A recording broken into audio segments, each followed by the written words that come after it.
Mais uma vez, desejamos boa noite a todos e vamos iniciar o 13º comitê desse período virtual, né? Onde estamos fazendo semanalmente o comitê de presidente e em cada momento trazendo algo relevante para o momento que estamos vivendo, né?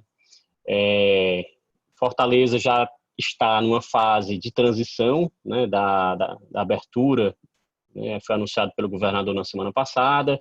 Semana que vem já começa, se tudo der certo, a primeira fase, com a abertura de mais alguns setores, e alguns setores abrem mais ainda em relação a essa semana. Então, a gente vem, no último mês, trazendo muito mais comitês com o tema para a transformação, para o posicionamento, para a retomada da própria pandemia. E o comitê de hoje tem justamente também essa ideia, né? Posicionando-se para o novo normal pós-pandemia, né? E o Haroldo, ele tem uma experiência muito grande no mercado, atua em muitos conselhos, então vocês vão ver a riqueza que vai ser a noite de hoje. Eu queria também trazer algumas questões a respeito do próprio comitê, que nós vamos também mudar a periodicidade que acontece o comitê, tá? Ele vem acontecendo semanalmente, desde da semana de 20 de março, mais ou menos, e a partir de junho ele não vai acontecer mais toda semana, vai ser quinzenalmente, né? E o Conselheiros do Bem, que também era semanal, também vai ser quinzenal, mas em semanas alternadas, né? Então, essa semana, por exemplo, nós teremos o Comitê de Presidente e o Conselheiros do Bem vai ser na semana que vem, na quarta-feira da semana que vem. Então, estaremos juntos toda semana, mas agora uma vez, não mais 2 vezes por semana, né? E também a gente mais uma vez convida todos vocês para que possam acessar as nossas redes sociais, né? No Instagram somos Barros, e também para ouvir o podcast, né? Dentro do Spotify tem o Barros Cast, já tem alguns episódios lá que estão sendo lançados semanalmente. Então, se vocês puderem ouvir e seguir também o canal pelo Spotify, vão ver o conteúdo que está sendo gerado. E o Valdemar, ele vai fazer apresentar o professor, vai fazer a curadoria de hoje do comitê, tá bom? Então, sejam bem-vindos, Valdemar, boa noite também. Boa noite a todos. Novamente, um grande prazer, alegria estarmos juntos com os nossos parceiros do Ceará e Rio Grande do Norte, poder contar com um grande amigo, um profissional, pessoa de excelência, nosso querido Haroldo Mota, que tem trabalhado conosco durante muitos anos e pôde, inclusive, durante um período longo, atuar em muitas das nossas empresas PAEX que estão há mais tempo no programa, além de, posteriormente, passar a atuar conosco em ocasiões como essas, de comitês de presidente, momentos de aconselhamento, no próprio programa de desenvolvimento de conselheiro, PDC, que a Fundação disponibiliza anualmente, geralmente em 2 turmas, e logo mais teremos outras novidades nesse sentido, mas sempre em momentos assim muito estratégicos, muito reflexivos. E o Haroldo tem uma característica, né? Além da larga experiência dele, é uma pessoa que é profunda, fala com simplicidade e é absolutamente inteiro no que faz. Então, vocês vão perceber a energia dele não é agora, não é sempre. E isso é muito bom, porque a gente é contagiado positivamente para poder trilhar o melhor caminho num período mais restritor, que requer muito cuidado com as pessoas, mas, ao mesmo tempo, requer muita energia para conduzir as nossas organizações para um futuro melhor, com sentido claro de propósito, preservação dos nossos valores e medidas concretas em diferentes áreas da nossa organização.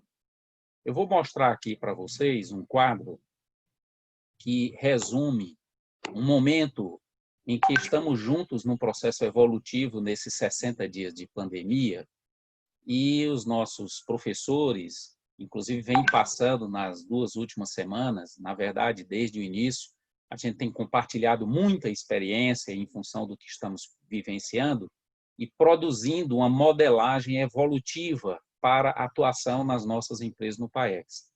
Então, a gente pode ver aí o projeto empresarial numa concepção mais ágil, com alinhamento de propósito, linha de visão, com alguns instrumentos de vigias de mercado, com a revisão de proposta de valor ao cliente, de modelo de negócio, o nosso mapa estratégico, onde dele a gente desdobra a escolha de 3 objetivos estratégicos que precisam de uma atenção especial em função do momento em que nós estamos convivendo para aquele quadrimestre, e ele, então, ser desdobrado em OKRs, permitindo que a gente possa ter um movimento tático rápido em cada área, com os objetivos associados a esse objetivo estratégico, com resultados chaves claros e um plano de ação permitindo, vamos chamar assim, medidas e acompanhamentos muito próximos e mais ágeis, daí o sentido da palavra mais ágil, nesta implementação, nesse novo momento que nós estamos vivenciando.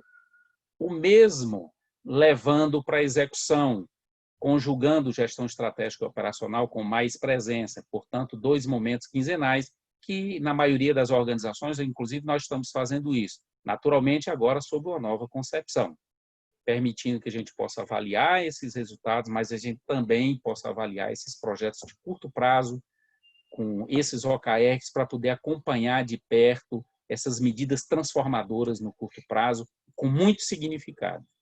O nosso PDD digital, o nosso PDD avançado continua também com a possibilidade de uma atuação virtual ou presencial. As nossas monitorias, que muitos de vocês já estão usufruindo e participando de várias monitorias novas para esse novo momento e vários outros temas também. E o nosso intercâmbio, que, conforme disse o Vitor, nós, no primeiro momento, entendemos que era muito importante aportar conhecimento sob medida para todas as organizações nessa trajetória. E a gente escolheu temas com muita atenção, com muito cuidado, com várias sugestões de muitos de vocês, permitindo que a gente possa ser bem assertivo de aportar um conhecimento diferenciado e elevar o nível de todos e, principalmente, definir uma trajetória para o sucesso. É com essa concepção que nós estaremos evoluindo a partir de junho com todas as organizações, de uma forma bem responsável, de uma forma muito cadenciada, ao mesmo tempo primando por velocidade, por uma atuação diferenciada. E aqui, trazendo o nosso tema com o nosso querido Haroldo, onde a gente o provocou e ele aceitou. Haroldo, e que tal a gente refletir com as empresas para se posicionar para o chamado novo normal pós-pandemia? Portanto, nós não estamos falando nesse trimestre, nós estamos falando num período mais longo. Que caminhada é essa? Que diferentes efeitos a pandemia gerou e está gerando nas nossas organizações, né? Por que e como as nossas empresas precisam pensar hoje, em 2021? Quais são as características de quem se sai melhor em períodos de crise? Como é que a gente pode tratar, para o caso da maioria dos setores, da maioria dos negócios em que estamos aqui juntos, o chamado estoque da dívida presente em muitos? Se reestruturar, caminhar para essa transformação.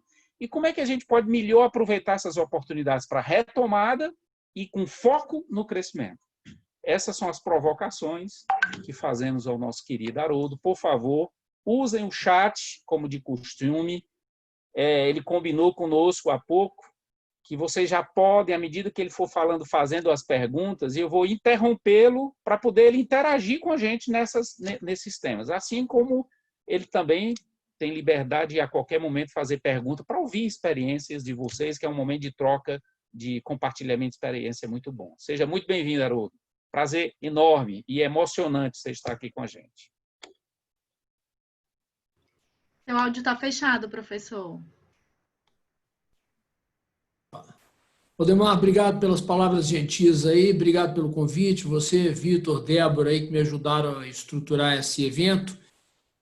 Para mim isso também é novidade, eu não tenho hábito de fazer palestra nem dar aula virtualmente, mas é um aprendizado muito interessante. Estava pensando aqui agora, enquanto você fazia a sua apresentação inicial aí, Valdemar, que a última vez que eu tive com você aí, eu atuei numa segunda-feira e numa terça-feira aí no Ceará e no Rio Grande do Norte, 2 dias, para fazer uma palestra que deve ter durado cada uma 2 horas e meia, 3 horas. Peguei um avião aqui em Belo Horizonte no domingo, sacrifiquei o convívio com minha família no domingo e tal, para um resultado muito semelhante ao que nós vamos ter aqui.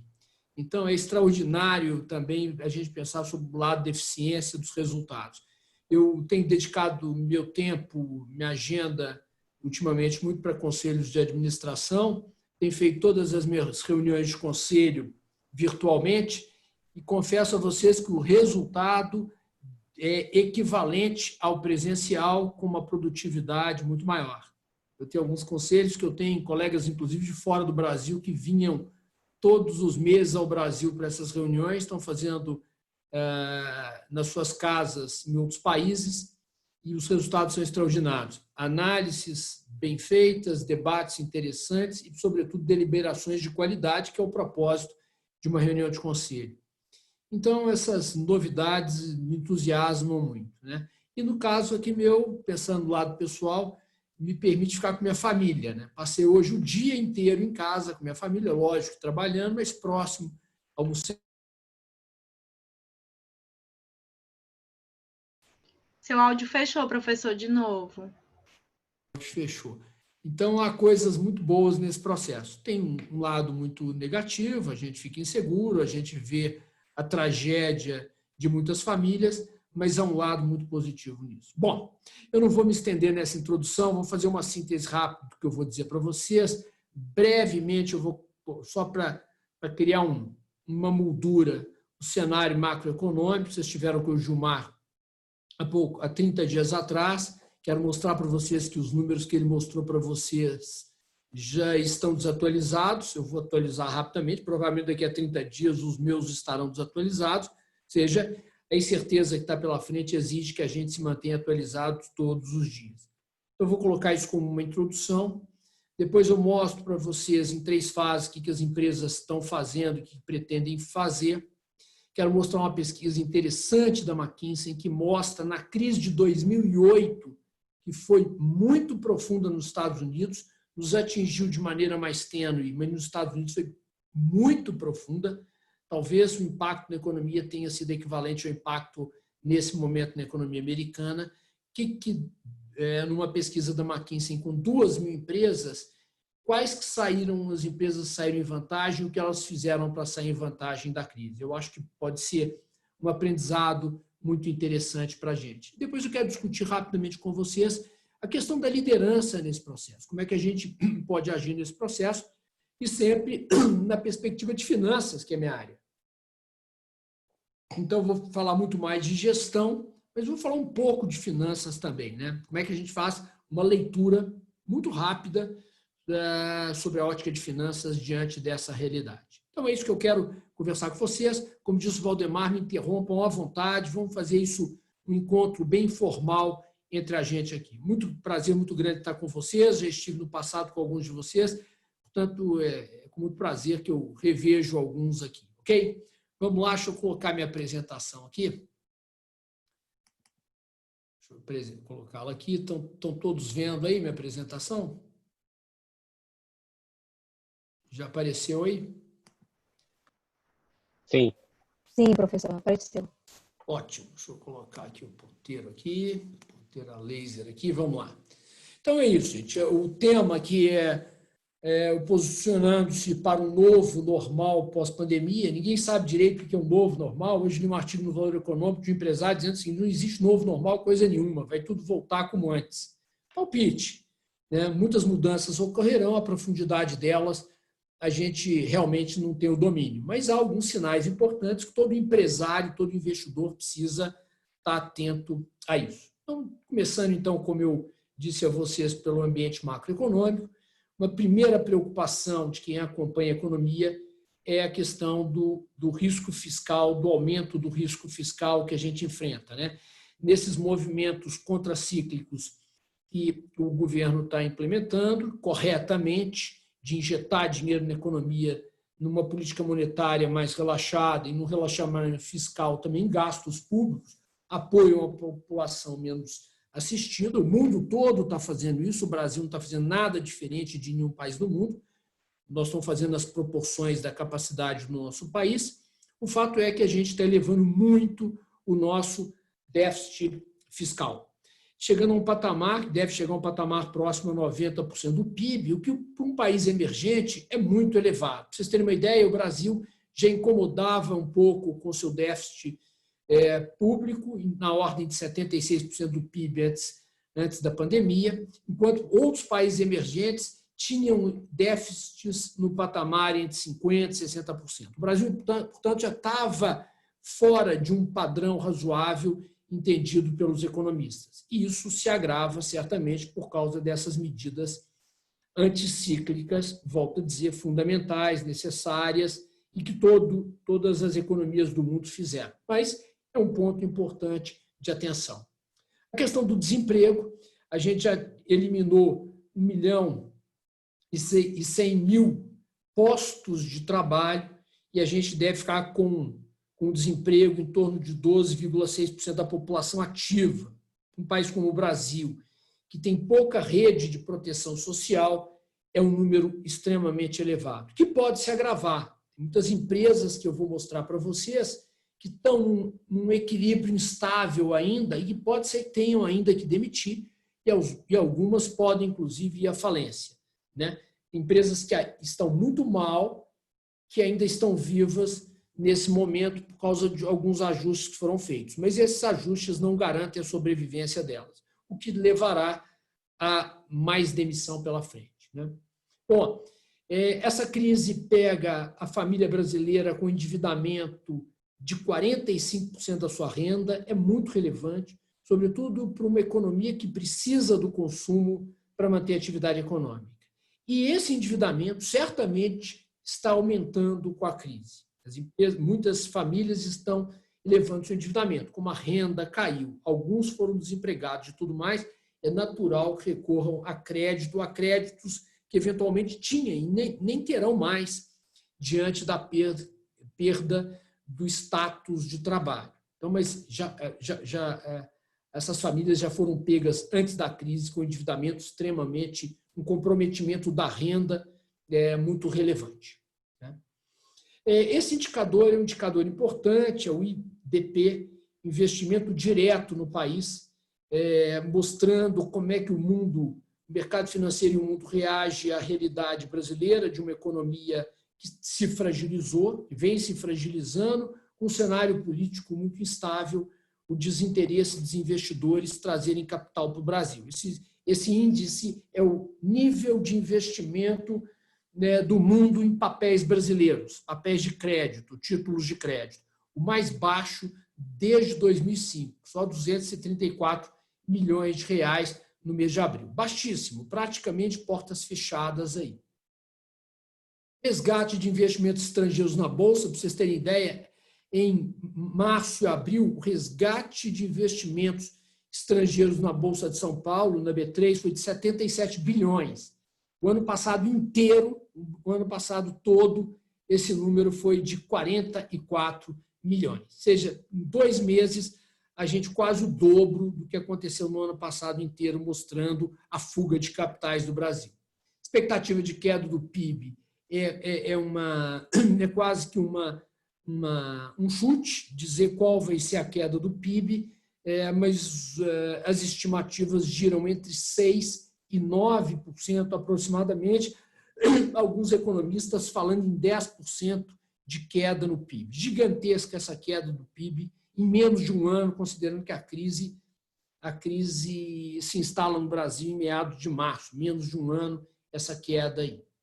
E uma coisa importante para a gente entender como é que uma economia que não tem poupança cresce é com investimentos externos, e para isso a gente precisa de oferecer aos investidores internacionais expectativas de crescimento, e que há uma incerteza quanto a isso, e o diferencial de taxa de juros. Tem que ter uma taxa de juros no Brasil maior do que a taxa de juros lá fora. Isso é um problema, porque todos os bancos centrais do mundo estão abaixando muito suas taxas de juros. A Europa está com taxa nominal negativa de juros, ou seja, aplicar dinheiro no banco significa perder dinheiro. Então, as empresas e os investidores aplicam os seus dinheiros porque não dá para guardar em casa, né? Japão, idem. Então, as taxas estão realmente muito baixas aí. Bom, qual que é mais ou menos o cenário de crescimento do PIB para os próximos anos, né? Isso aí é do Boletim Focus. Não atualizei isso ao Boletim Focus ontem, eu fiz essa apresentação no final de semana, e tem aí para esse ano 5,89, mas já tá, o Boletim Focus já está falando de 6,03 de queda do PIB para esse ano. Lembrando, como eu coloquei no slide anterior, que há economistas que falam que tem 9%, 10% de queda. Todos os economistas imaginam que 2021 vai haver a queda, um crescimento do PIB, a economia brasileira volta a crescer, esses 3,5% é porque caiu tanto, a gente foi tão ao fundo do poço, que qualquer crescimento é relevante aí. Depois a gente volta para um patamar, quero chamar a atenção, entre 2% e 2,5%, que é o que a gente chama de PIB potencial da economia brasileira. A economia brasileira, com a realidade que tem, tributária, peso do Estado na economia, burocracia para fazer negócios, não consegue crescer mais que 2%, 2,5%. Então, nosso teto de possibilidade de crescimento gira em torno disso. E, portanto, o Brasil precisa voltar a ter uma agenda de reformas tributárias, administrativas, desestatização com as suas privatizações, e para que isso ocorra e que a gente volte a ter crescimentos relevantes nesse país, a gente precisa de um cenário político favorável que a gente não tem no momento. Então, a grande questão que há hoje é o Congresso Nacional, o governo federal terá disposição para tomar medidas impopulares associadas a essas reformas. O governo Bolsonaro, com o arranjo político que está fazendo com o Centrão para se manter no governo e não ser impeachmentado, terá como passar essas reformas? São as grandes dúvidas que pairam hoje no mercado, que geram uma enorme incerteza refletida na economia brasileira, né? Eu espero, sinceramente, que essas coisas se acomodem e que, de fato, a gente consiga passar essas reformas. Mas, para mim, é a maior incerteza, mais importante do que qualquer outra coisa. Por quê?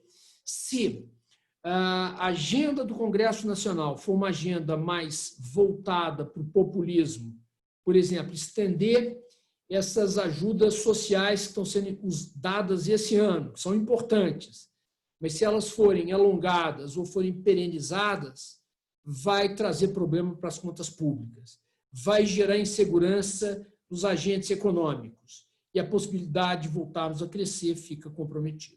Esse é um cenário aí difícil de falar qual vai ser o desfecho dele, né? É só a gente ter isso em pauta aí. Bom, vamos para micro, que é onde está a nossa possibilidade de fazer alguma coisa. Isso aí a gente não pode dar uma de avestruz e não conhecer essa realidade, mas agora vou voltar para o que está ao nosso alcance. O que as empresas têm feito na crise? Eu divido o que elas têm feito em 3 etapas, e que é mais ou menos o modelo que a Fundação Dom Cabral está usando de maneira muito apropriada. A primeira etapa é uma etapa de dar uma resposta a essa crise profunda que nos abateu, né? Então, o que as empresas fizeram? Olharam para o caixa, preservaram o caixa. Eu sou de finanças, foi o que eu mais disse nos primeiros dias lá em Queclode, a crise, meados de março. Salve o caixa, senta em cima do caixa e tudo mais. Para isso, as empresas foram relativamente ágeis, algumas mais, outras menos. As que foram mais ágeis, obviamente, levaram um pouco mais de vantagem, mas, de maneira geral, todas fizeram isso. Redução de jornada de trabalho, demissões em muitos casos, negociações de contratos, alongamentos de prazo de pagamento, no esforço rápido e muito grande, tentando, sobretudo, julgar compromissos para o início do ano que vem. O esforço geral aí, né?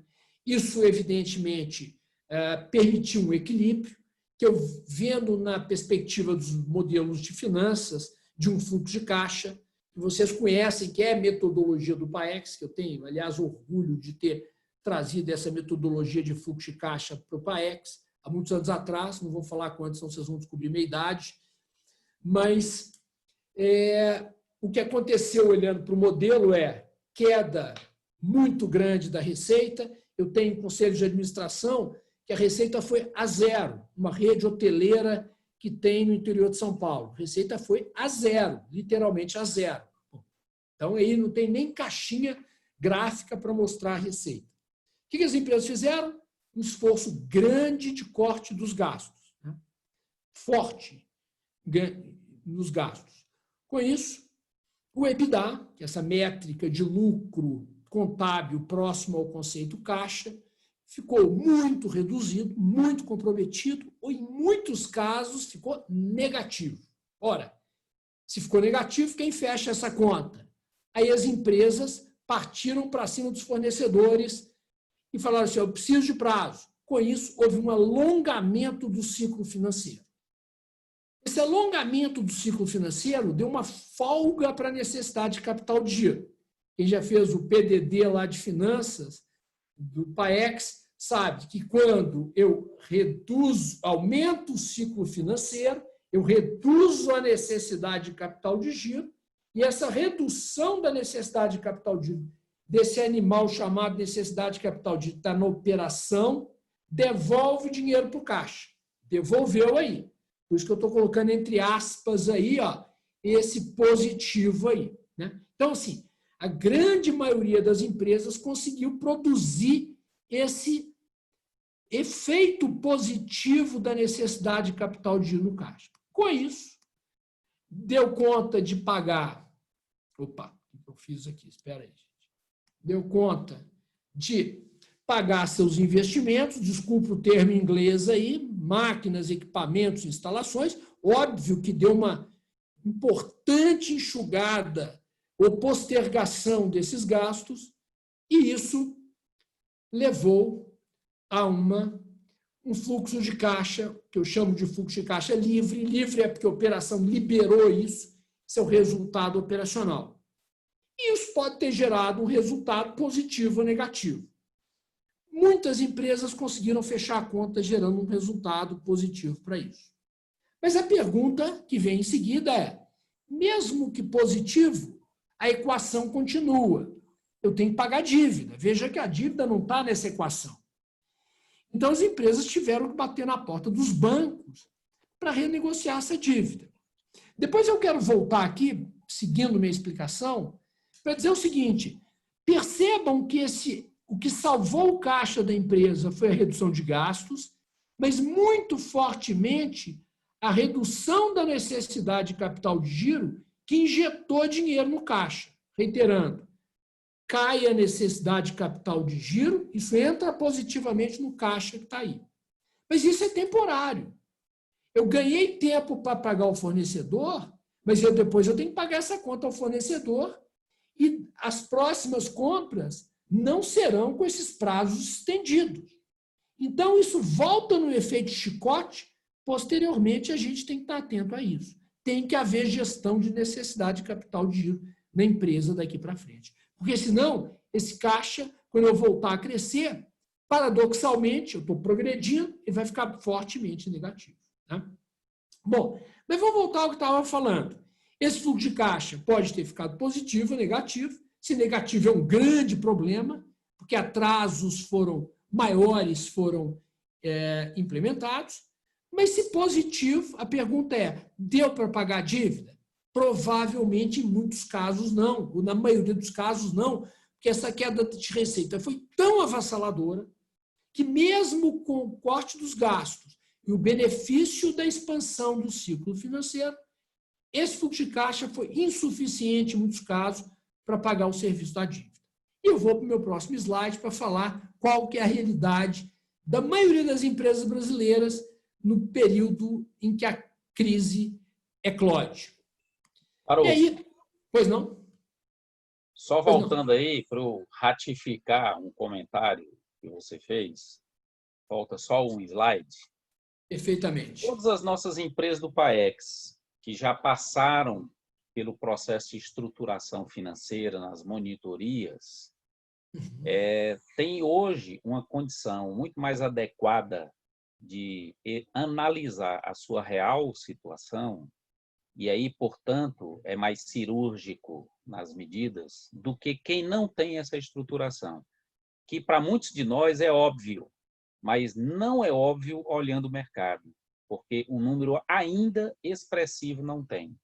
E realmente o Haroldo lá atrás trabalhou os modelos que os nossos professores de finanças, que todos têm muita maestria no que fazem, a gente tem tido esse enorme privilégio, no momento desse faz uma enorme diferença também, foi que nos permitiu a gente ter um demonstrativo de resultado gerencial bem diferenciado e nele uma gestão da necessidade de capital de giro e a geração dos fluxos que você falou, fluxo de caixa operacional livre da operação, do financiamento, ou endividamento, do investimento e do acionista. Então, a gente pode, de fato, com simulações, fazer toda a diferença em uma série de decisões que nós devemos e podemos tomar.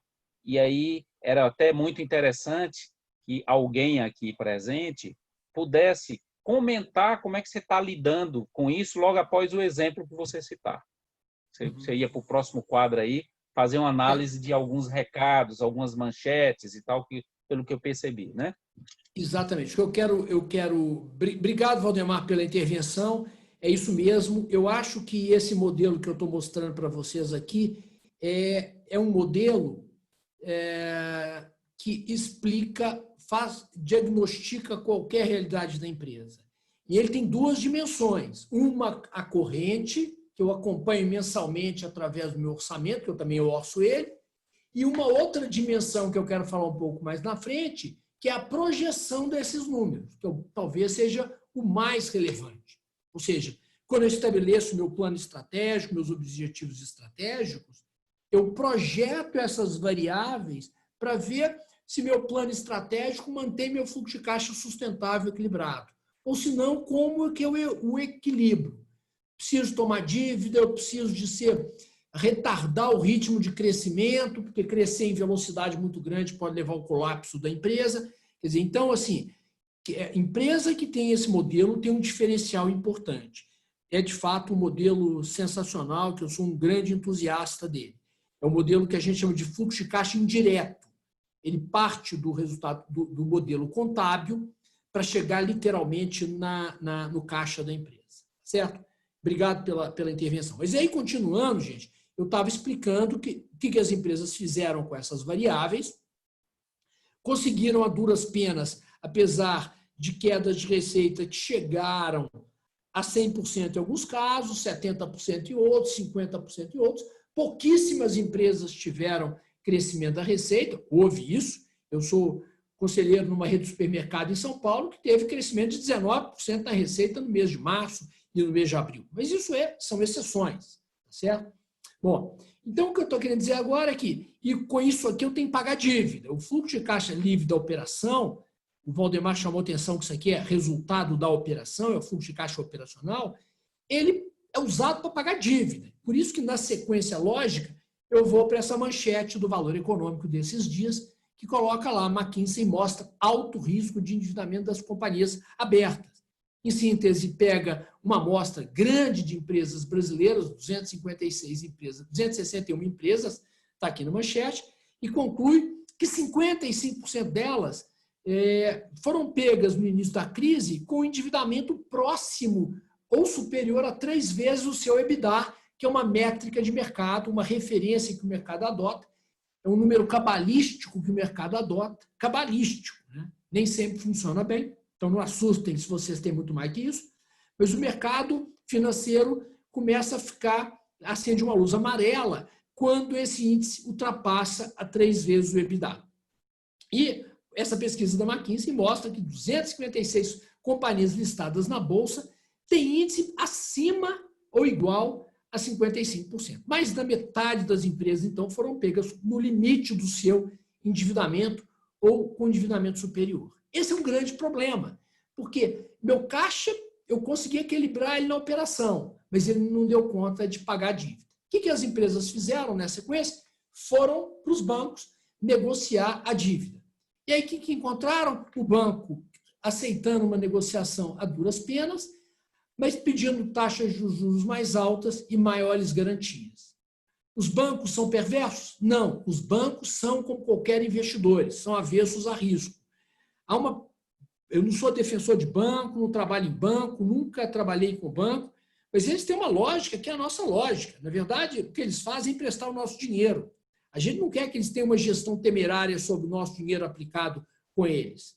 Então, eles são conservadores. E o que aconteceu com a taxa de juros? O CDI caiu, eles estão aumentando a taxa de juros, o CDI caiu. Não é verdade. Eles estão aumentando a taxa de juros porque a taxa de juros de longo prazo da economia brasileira subiu. Nossa Selic, que é a nossa taxa básica de juros da economia, é taxa de um dia, é taxa de hoje, é taxa de amanhã. Mas a taxa de longo prazo, de 3, 5 anos, subiu muito. E isso, obviamente, impacta. Nós não pegamos empréstimo por um dia, nós pegamos empréstimo por prazos maiores. Né?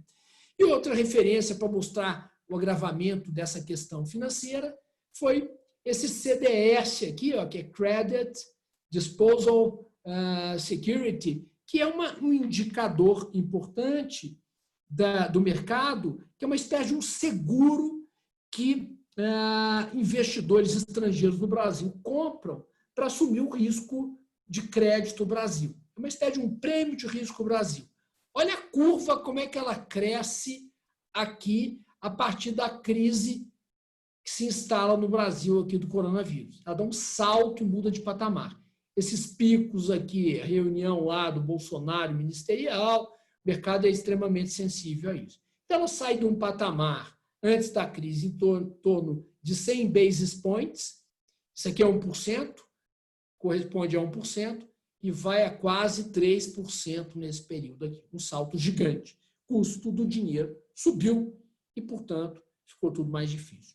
E a possibilidade que eu tinha, por exemplo, com meus clientes de alongar a dívida, não houve alongamento de dívida.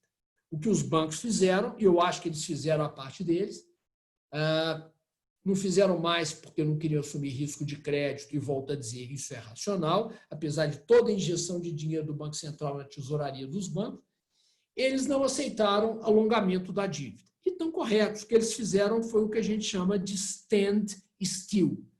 Para de pagar, congela pagamento. E a partir de janeiro, volta a pagar. Juros normalmente continua pagando, mas as amortizações foram julgadas a partir de janeiro. De maneira geral, todos os bancos fizeram isso. Alguns abusando, outros não abusando. Houve abusos nesse processo, não só dos bancos, mas de algumas empresas também. Algumas empresas não sofreram tanto com a crise e, mesmo assim, cortaram gastos, cortaram contratos desnecessariamente, do meu ponto de vista. Né? Porque eu acho que, e eu entendo também, gera uma insegurança, incerteza. Né?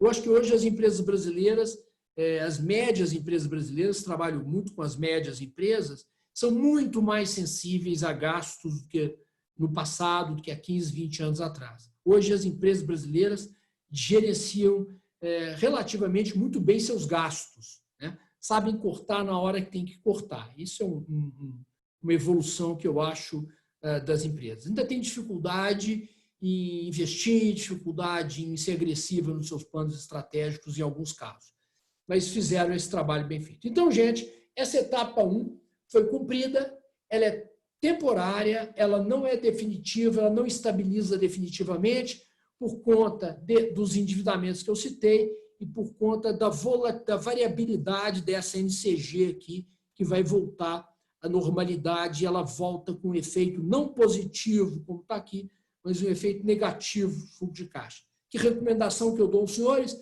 Muito cuidado com essa NCG. Ela precisa ser gerenciada como nunca antes. Gestão de necessidade de capital de giro, metodologia do PAEX, hein, gente? Tem tudo no PAEX. Bom, vamos lá. Não estou fazendo propaganda do PAEX, mas tem muitos anos que eu não atuo no PAEX, mas eu lembro bem da utilidade dessas metodologias. Bom, vamos falar então da etapa 2. Etapa 2 é a etapa chamada de transformar. Eu preciso transformar a empresa. Então, eu preciso agora sair do imobilismo, que eu estou nele, todo dia notícia ruim, se eu pego o Jornal Nacional, então Deus me livre, é só crítica a Bolsonaro, coronavírus e tudo mais. Isso é paralisante. Nós temos uma responsabilidade sobre as nossas empresas. Nossas empresas são dinâmicas, elas não vão ficar estagnadas. Se a gente não fizer nada, elas vão para o buraco. A gente tem que fazer alguma coisa, a gente tem que ser proativo. Então, está na hora de tirar os planos estratégicos das gavetas e começar a analisá-lo à luz de um novo cenário. Mas aí vocês podem me dizer, pô, Haroldo, qual cenário? A incerteza é gigante. Você acabou de falar que, você acabou de nos dizer que o PIB pode variar de 6 a 9, de 6 a 10. Pô, isso é um espectro gigante. O que eu vou fazer? Resposta a isso. Usa metodologia de risco. Uma das metodologias práticas de risco é construir cenários. Vamos construir cenários, inclusive para preservar a empresa. Não só para crescer a empresa, mas preservar a empresa. Então, eu vou fazer um cenário mais otimista, um mais moderado e um pessimista. Posso fazer até uma análise de estresse. Vamos pensar que esse coronavírus pode voltar daqui a 6 meses. O que vai acontecer com a minha empresa? Ela quebra? Gente, convenhamos, pode voltar. Pode ter efeito zigue-zague nessa volta. Ninguém sabe. Esses instrumentos de planejamento são fundamentais, né? Então, eu preciso revisitar meu plano estratégico. E eu recomendo, na minha apresentação, que a gente use metodologias ágeis para isso, né? Dada a incerteza, metodologias ágeis, que aqui estou destacando o OKR, MVP. MVP é uma metodologia de Minimum Value Product. Eu fazer análise muito rápida, usar piloto com pouca informação. Antigamente, a gente fazia vou fazer um projeto de investimento. Fico 3 meses montando planilha, projetando números. Agora eu faço uma análise rápida, superficial e faço piloto. Vou pilotar a decisão. E depois eu pivoto, como dizem, ajusto, vou ajustando. Se não der certo, o prejuízo é pequeno e o aprendizado é grande. Scrum, Sprint e outras metodologias mais. Bom, coloquei aqui para ilustrar, o Valdemar citou o OKR, eu sou fã incondicional desse OKR. E como as pessoas confundem as metodologias, não entendem as metodologias, né? O OKR é uma metodologia extremamente simples, desenvolvida no Vale do Silício, na Intel e no Google, e que, se eu pudesse usar um sinônimo para essa metodologia, chama liderança. Ela estimula a liderança. Por quê? Porque qualquer uma empresa, em primeiro lugar, sabe o que o presidente tem que entregar. Olha aqui, eu defino um objetivo, reduzir o ciclo financeiro em 25 dias. Vocês viram que as empresas mexeram no ciclo financeiro lá, né? Então, ciclo financeiro, isso é um objetivo do presidente, que ele tem que entregar em 90 dias.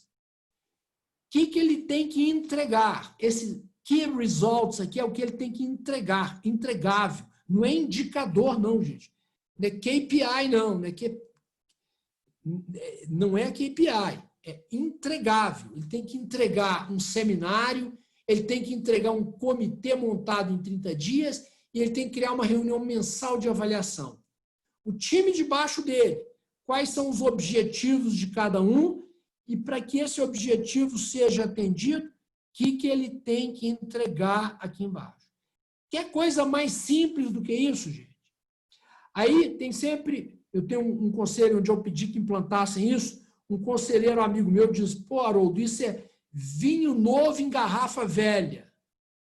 Cara, é triste ouvir isso porque ele não conhece a metodologia, ele não leu um livro sobre o assunto, ele olhou esse diagrama aqui e falou que é a mesma coisa. Não é, é completamente diferente. Imagina o mais simples do funcionário da empresa saber o que o presidente tem que entregar.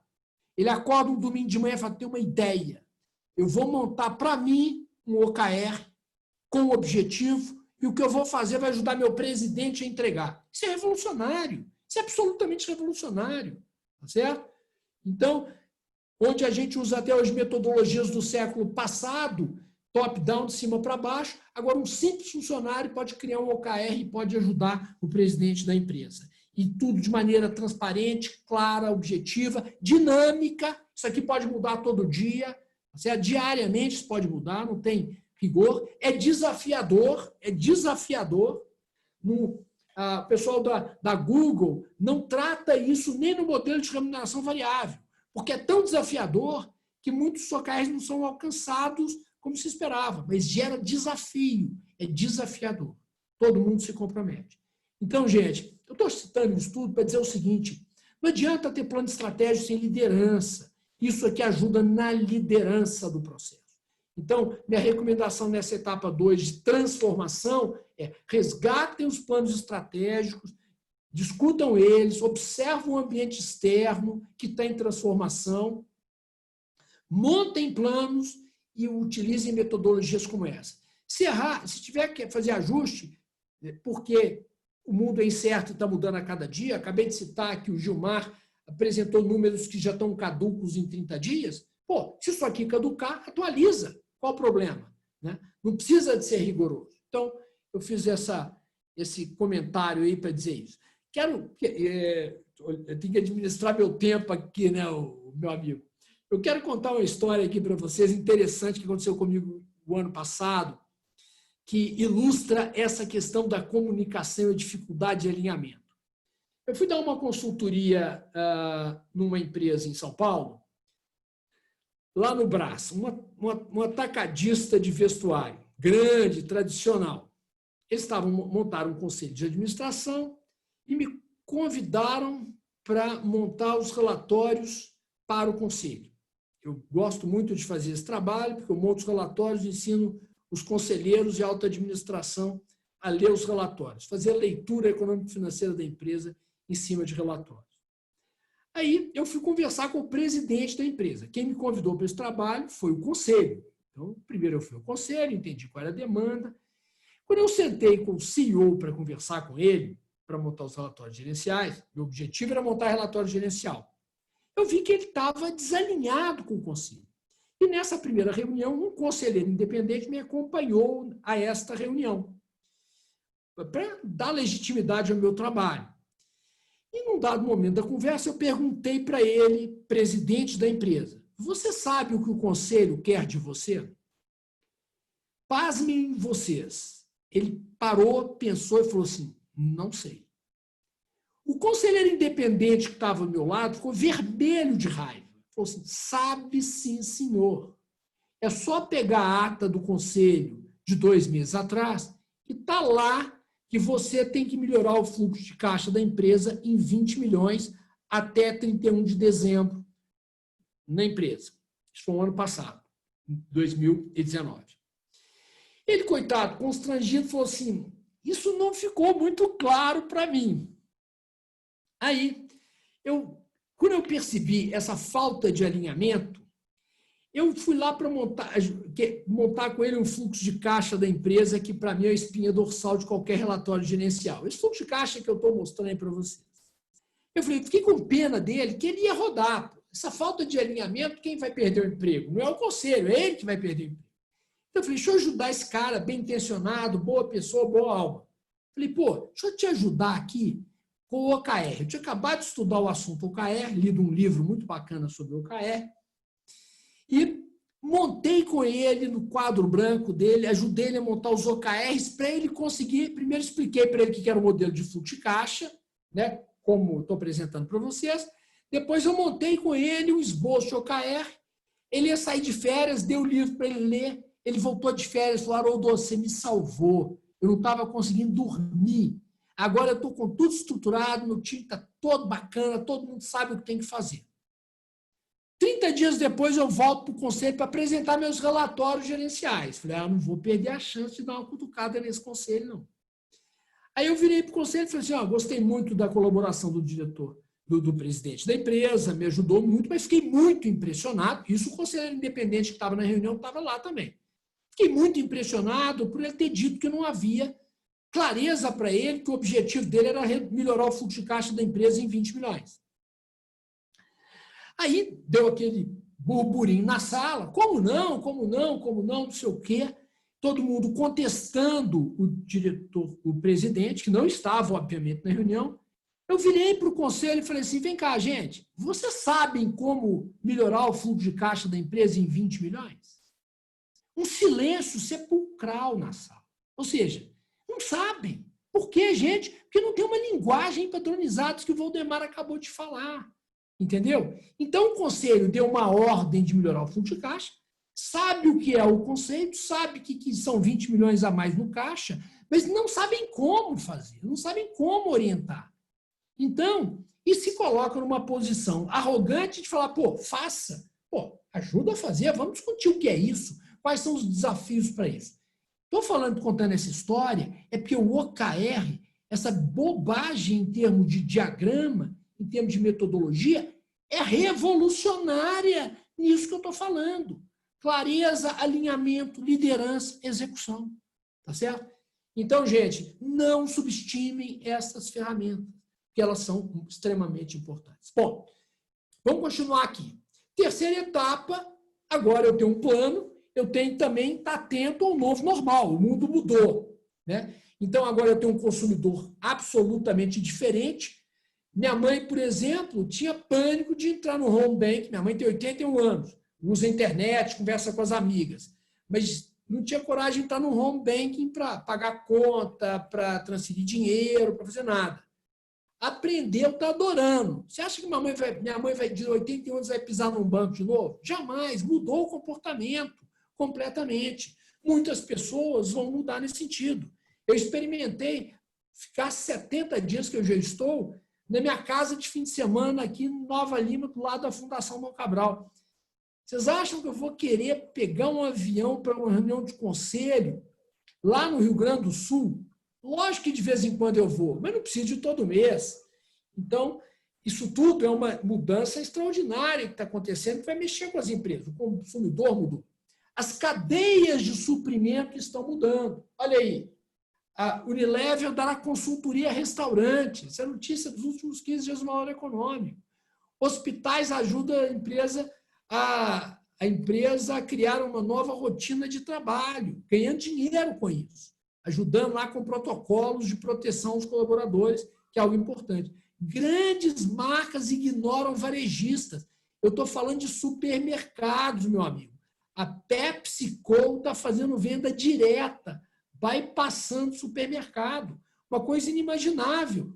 Isso chama o quê? Alteração do modus operandi das cadeias de suprimento. Ou seja, se eu mudo o consumidor, mudo a cadeia de suprimento, eu vou mudar a economia como um todo. A gente precisa participar disso, a gente precisa estar atento a isso, a gente precisa estar aberto a isso, né? Isso envolve, obviamente, tempo, investimento, risco e tudo mais. Cortar gasto é fácil, todo mundo fez. Negociar com o fornecedor alongamento de prazo, desculpa, é relativamente fácil, sobretudo se eu sou forte. Mas encarar o desafio de montar um plano no ambiente de incerteza, colocar dinheiro, recurso, tempo, é desafiador, mas é determinante de quem vai estar vivo lá na frente, como eu vou mostrar logo à frente para vocês. Haroldo, pois não. Essa pergunta aqui, o nome do livro que você leu e emprestou para o CEO.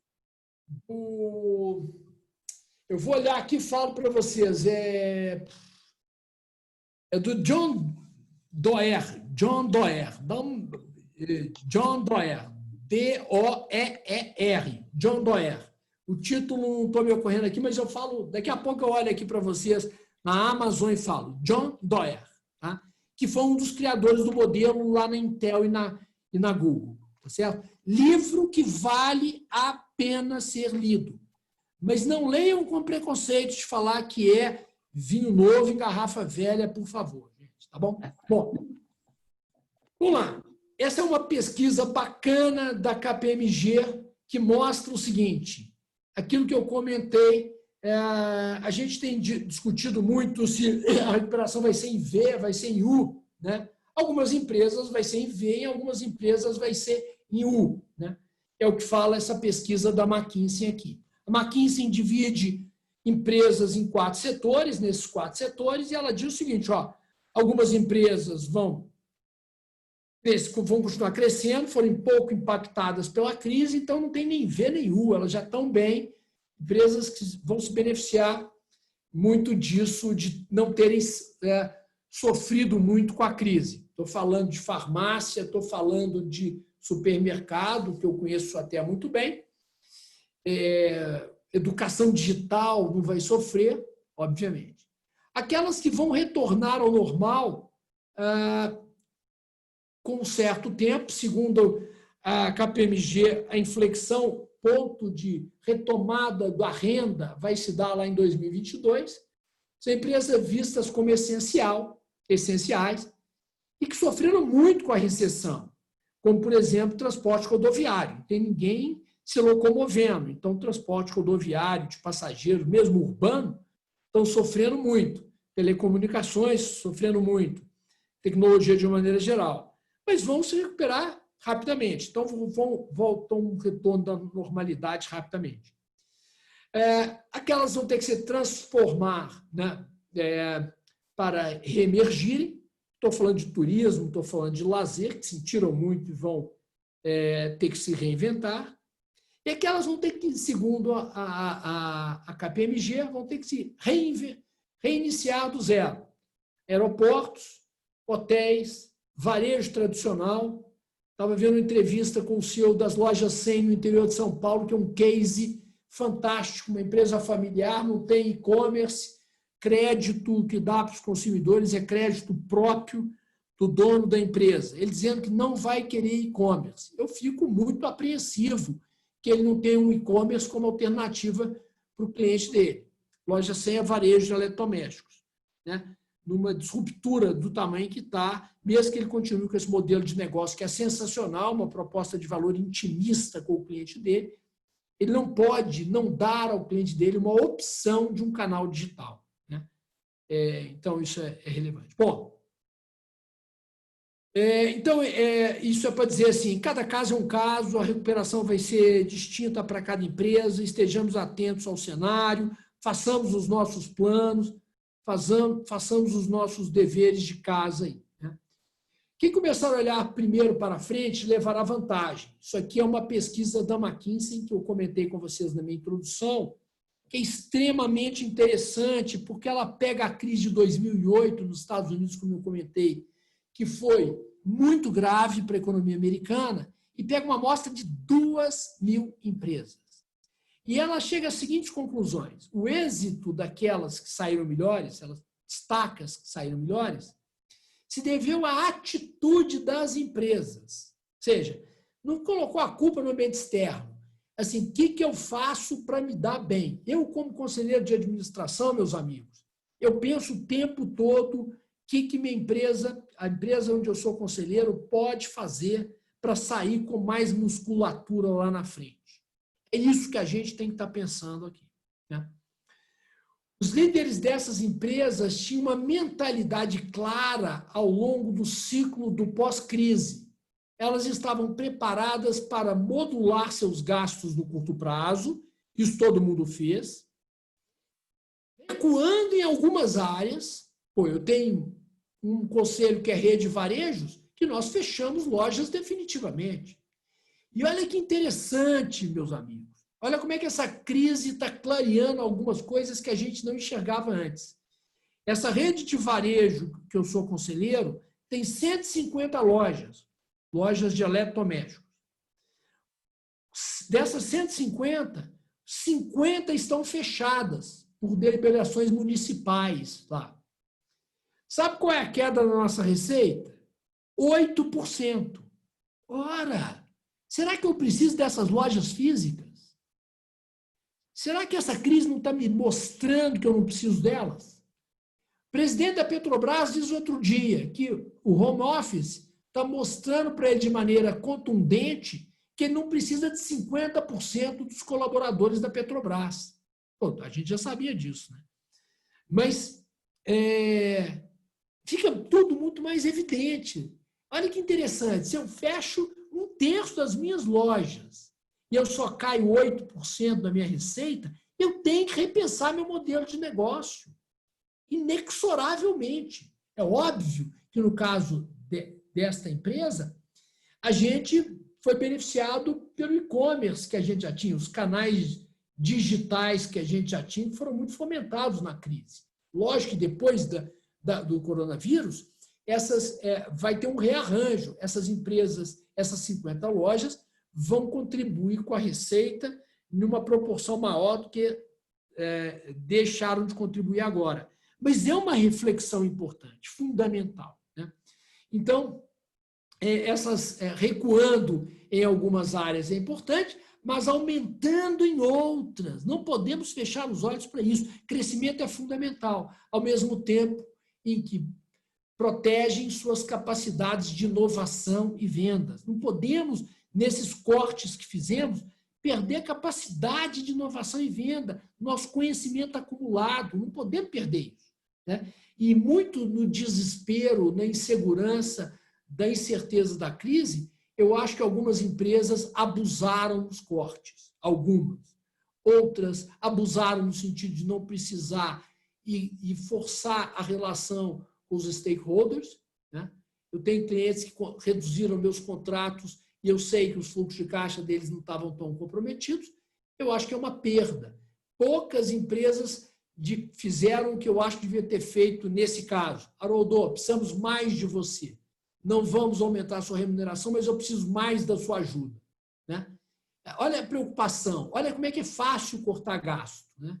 Isso, como eu disse, as empresas sabem hoje muito bem cortar gasto. Mas pensar no prejuízo da perda de um projeto em curso, de um conhecimento presente acumulado, as empresas ainda estão um pouco sensíveis. Não estou falando que os cortes não foram importantes, por favor. Eu sou um homem de finanças. Eu acho que receita caiu, gasto tem que cair. Mas estou falando da seletividade desse corte. Em alguns casos, o corte merece uma reflexão. Criticamente, eles também permaneceram comprometidos com suas estratégias de crescimento de longo prazo. Gente, essa é a principal mensagem. Não perca o comprometimento com a estratégia de crescimento de longo prazo. Crescer é fundamental. Quem não cresce, decresce. Essas empresas liberaram recursos agressivamente antes e durante a crise, o suficiente para permitir que investissem cedo em suas próprias recuperações. Esses superadores, essas empresas que saíram bem, tiveram um aumento absoluto de seus investimentos em 90% durante o período de recuperação, em comparação com o aumento médio de 25% do resto das empresas da amostra. Aí você fala, pô, professor, espera aí, meu fluxo de caixa, o senhor acabou de falar atrás, que está fortemente comprometido e que com o crescimento eu vou perder aquele benefício da queda da necessidade de capital de giro. Como é que eu vou reproduzir isso aqui? De fato, é um desafio no Brasil, onde o crédito é escasso, mas vocês já pararam para pensar que eu posso trocar tijolo por tecnologia? Eu sou dono de um imóvel, tenho o maior orgulho de ter sede própria. Isso me dá segurança, isso me atende minha vaidade. Mas será que não é melhor eu vender esse meu imóvel e colocar num novo ERP, dado que meu ERP é ineficiente, ou nem tenho ERP, ou que eu crie um canal digital para minha empresa que alavanque minha venda? Gente, as coisas hoje são intangíveis, os valores são intangíveis. O que é melhor? Ter um imóvel ou ter um canal digital que funciona bem? Ter um time que me entrega um resultado surpreendente o tempo todo? São coisas que a gente tem que pensar, certo? Essa é a mudança de paradigma para mim. Esse é o novo normal, né? Essa evidência de que padrões e dogmas do passado não funcionam mais. Não tem mais, não devem mais ser levados em consideração como se levava antes, né? É isso aí. Bom, vamos lá. Foco no crescimento. Por que esse trabalho da McKinsey fala em foco no crescimento? Porque crescimento cria valor. Quem não cresce, além de não criar valor, perde competitividade, desaparece do mercado. E aí a McKinsey, nesse estudo, estabelece 3 abordagens aí, 3 dimensões desse crescimento. Quando investir, aí cabe uma reflexão nossa, sem dúvida. Quão frágil está meu fluxo de caixa e o que vai acontecer quando eu voltar a crescer meu nível de atividade que está semi-paralisado. Eu tenho que conhecer isso, eu tenho que ter alguém na minha empresa que projete esse fluxo de caixa para mim, para saber o que vai acontecer com ele. E dependendo, obviamente, eu não tenho dinheiro para investir. No Brasil, que não tem crédito, esse é um desafio. Mas, como eu falei anteriormente, eu posso me desmobilizar, eu posso vender ativos, eu posso vender uma unidade de negócio que eu tenho, eu posso injetar dinheiro do acionista na empresa. Talvez ele tenha que ser pensado, porque ele vai concentrar todos os ativos dele na empresa, vai ficar numa situação de risco elevado. São coisas para pensar. Eu estou aqui só fazendo uma provocação. Onde investir? Aí tem a ideia importante que eu recomendo, outro livro, do Chris Hook, que chama O Poder dos Modelos Replicáveis, que fala que a diversificação tem que ser em torno do meu core business. Vocês viram hospitais dando consultoria para as empresas em protocolos de segurança. Isso é crescer nas adjacências do core business. Aí foi lá, para ele, pegou documentação, aí... Como? Alô? Acho que foi sem querer, Haroldo, que ele ligou. Ah, tá. Então, repetindo aqui, o que o trabalho da McKinsey está falando, eu preciso fortalecer o meu core, crescer. Aqui, ó, alguns superadores que levaram vantagem nessa crise realocaram seus recursos para partes menos cíclicas dos seus negócios existentes, ou seja, reduzindo o risco, fortalecendo assim o seu core business. Além disso, eu digo que crescimento em torno do core business. O que é crescer em torno do core business? É, por exemplo, os hospitais prestarem serviço de consultoria em saúde para as empresas, coisas que elas nunca fizeram antes. Isso é crescer em torno do meu core business. Meu negócio é hospital, mas eu vou lá para dentro da empresa dar consultoria para a saúde dos colaboradores, né? Isso é um livro muito legal do Chris Hook, ex-Bain Company, essa empresa de consultoria, que tem um livro extremamente interessante, chama O Poder dos Modelos Replicáveis. Replicar isso. Eu tenho um modelo de hospital e eu replico numa consultoria em torno do meu core business, que é o hospital. Então, onde investir? Vou investir em outras regiões, eu vou investir em outros canais, em outras tecnologias, isso precisa ser pensado. E como crescer? O ritmo de crescimento, a tecnologia que eu vou usar, eu vou comprar empresas, como é que eu vou fazer? Então, são os elementos aí, as dimensões para serem discutidas. Isso aí é uma provocação para o plano estratégico de vocês que deveria ser revisitado no que eu acabei de falar para vocês aqui. Bom, quantifique o seu plano de retomada do crescimento. Aí é o Haroldo Mota, com o viés dele de finanças, que eu não consigo imaginar a gente fazer um plano estratégico de longo prazo sem quantificá-lo. Eu tenho que enxergar qual o impacto no meu fluxo de caixa. Dependendo do ritmo de crescimento, eu posso quebrar minha empresa. Então, essas recomendações que estão aqui no slide anterior da Bain Company são muito legais e importantes. Mas se eu não tiver capital suficiente, eu tenho que ser criativo e verificar o que eu posso fazer. Eu tenho uma empresa que eu sou conselheiro, que está fazendo uma renovação das suas lojas para uma nova proposta de valor para os seus clientes, muito interessante, e que ela tem pouco dinheiro. Ela está deixando de fazer? Não. Estabelecendo um ritmo mais lento, alterando o ambiente da loja em 2 etapas, faz uma primeira etapa, depois faz outra, não deixa de fazer, faz no ritmo compatível com a capacidade do caixa dela. Se ela não olha para o caixa dela, como o projeto é extremamente interessante, alavancador de receita, ela pode cair nesse canto da sereia e quebrar a empresa dela. Então, por isso que eu recomendo olhar para o fluxo de caixa. Então, vamos olhar para o fluxo de caixa agora de ponta a ponta?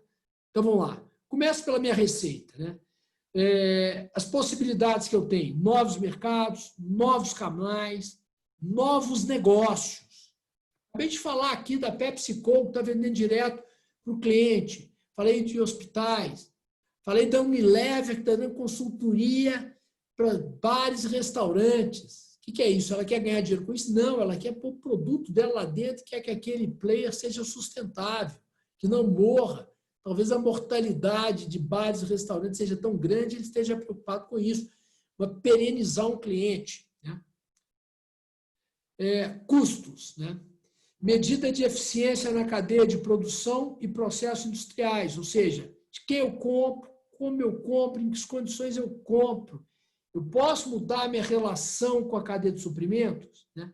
Devo pensar nisso. Né? Lembrando que algumas relações foram muito machucadas nessa fase lá de trás, onde eu impus ao meu fornecedores talvez condições que tenham deixado ele chateado. Eu tenho que reconstruir essa relação. Isso leva ao lucro bruto da empresa, né? Uma relação entre receita e meus gastos aí diretos, né? Uma medida também de eficiência. Subtrai minhas despesas operacionais, que está aí minha eficiência de processo, né? Modus operandi da empresa e tudo mais, né? Tem empresas que ainda não cumpriram a etapa do RP, né? Ou seja, temos hoje soluções satélites em torno dos RPs que podem aumentar enormemente a produtividade do trabalho, eliminando postos de trabalho, mas ainda não cumpri a etapa de colocar um RP na minha empresa. De novo, provocação apenas, gente. É mais importante eu ter a sede própria, é mais importante eu ter um RP eficiente na minha empresa que me permite aumentar a minha eficiência operacional. Coisas para a gente pensar. Bom, vamos lá. E aí eu chego a EBITDA, essa métrica todo mundo conhece, uma métrica de eficiência operacional. Olha de novo a variação da NCG e CAPEX aí, né? Aqui, volto a dizer aquilo que eu disse. A retomada da crise vai provocar um aumento da NCG aqui, que vai comer um pedaço desse EBITDA inexoravelmente. E, além disso, eu tenho os investimentos, que é o CAPEX aqui, para o meu plano estratégico. De novo, porque eu não tenho dinheiro, eu não vou fazer? Não. Eu vou arrumar uma maneira criativa e inovadora de fazer no ritmo compatível com o meu fluxo de caixa que eu estou quantificando, que está aqui, ó, tá certo?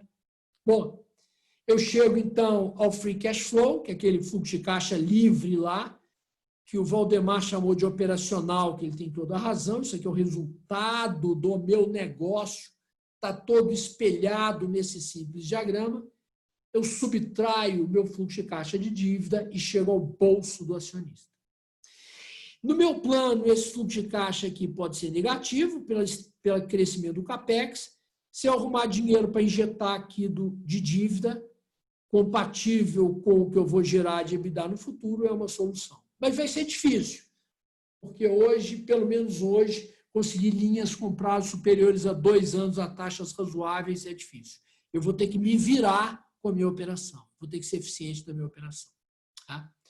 Então, gente, é isso. Então, eu gosto daquele trabalho da McKinsey que mostra que temos que crescer. Quem saiu na frente na crise de 2008 levou vantagem. Então, e revisitar o plano estratégico não quer dizer que eu não vou fazer nada, certo? Eu vou, sim, começar a fazer, começar a pensar. Do pensar surge criatividade, surge parcerias, surgem novos arranjos de negócio, novos modelos de negócio. E aí eu quero citar aí o Jim Collins. Na verdade, eu estou falando revisitando Jim Collins, Como as Gigantes Caem. Esse livro ele escreveu em 2010, é um consultor americano muito conhecido, escreveu esse livro em 2010, e esse livro mostra por que as empresas sucumbem, fracassam. E ele coloca nesses 5 estágios aí. Eu acho que é importante a gente lembrar do Jim Collins para a nossa reflexão nesse momento, muito mais para a gente não ficar paralisado e para a gente ter o mesmo arrojo que nos trouxe até aqui. O Jim Collins fala que o primeiro estágio é o estágio de expansão da empresa no primeiro estágio, onde há um excesso de confiança. No primeiro estágio, a empresa foi bem sucedida, ela é um sucesso. E ela, se sentindo protegida pelo sucesso, ela se torna arrogante. Eu sou bom mesmo, tudo que acontecer, não vai acontecer nada de mal comigo, porque eu sou bom, porque eu sou o sucesso me pertence. O Jim Collins fala que, nesse momento, o empresário esquece de ter humildade, de reconhecer que, embora o sucesso tenha sido fruto de muito suor, de muito esforço, de muita perseverança, tem também uma carga de sorte no processo. E sorte pode virar um dia azar. Tá? Então, essa é a primeira fase. A segunda fase é a fase da busca indisciplinada por mais. Eu sou bom, então deixa eu crescer. Eu vou expandir, eu vou ganhar escala. Então, eu cresço de maneira, muitas vezes, indisciplinada, desorganizada. Vocês já devem ter ouvido a frase, a dor do crescimento. Eu cresço meio descontrolado, mas eu cresço. E aí, isso me leva a um surto importante de crescimento e tudo mais, que me leva ao terceiro estágio. Mas eu chego no terceiro estágio meio desorganizado. E aí começa uma série de sinais de ineficiência internas na empresa acontecendo, mas como eu tive um efeito aí inercial de sucesso no mercado, eu olho para o mercado e falo, pô, mas eu tenho cliente, eu tenho mercado, que se dane as ineficiências. Para que RP? Eu tenho cliente, eu vendo, o cliente me compra. RP é bobagem, isso é bobagem. Eu não preciso de RP. Para dar um exemplo aqui que eu citei RP há pouco. E esses sinais, então, de ineficiências são meio negligenciados. Eu sou bom, ainda continuo o processo de arrogância. Mas essas ineficiências vão aumentando e levam a empresa a um quarto estágio, a luta desesperada pela salvação. Essas ineficiências começam a atingir minha proposta de valor no mercado, eu começo a perder mercado e eu vou atrás de heróis para me ajudar. Eu vou atrás do consultor mágico que vai me ajudar, vou contratar um novo gerente que vai me salvar. E esses caras chegam com ideias de salvações rápidas e cometem vários erros porque o ambiente ainda não é muito organizado. E ele cai finalmente no último estágio aqui, onde a saúde financeira já está muito comprometida e ele cai. Interessante esse trabalho de Jim Collins, que isso também é uma pesquisa. O mercado americano é muito legal, a cultura americana empresarial é muito baseada em pesquisa e os caras têm muitos dados. Então, isso não é um palpite do Jim Collins, é fruto de uma pesquisa importante que ele fez, livro dele muito respeitado pelo mercado. Então, portanto, é também um outro livro que eu recomendo fortemente, Como os Gigantes Caem. E para encerrar, apenas para encerrar minha palestra, eu gostaria de citar essa frase como uma mensagem de reflexão do Paul Hawken, um ambientalista que, em 1946, cunhou essa belíssima frase. A boa liderança é a arte de tornar os problemas tão interessantes e as suas soluções tão construtivas que todos desejarão trabalhar e lidar com elas. Gente, problema é uma característica das empresas. Empresas têm problemas o tempo todo. Agora, tratar os problemas, encontrar soluções para eles e criar comprometimento, propósito para as pessoas da empresa, para o time, é uma coisa extraordinária.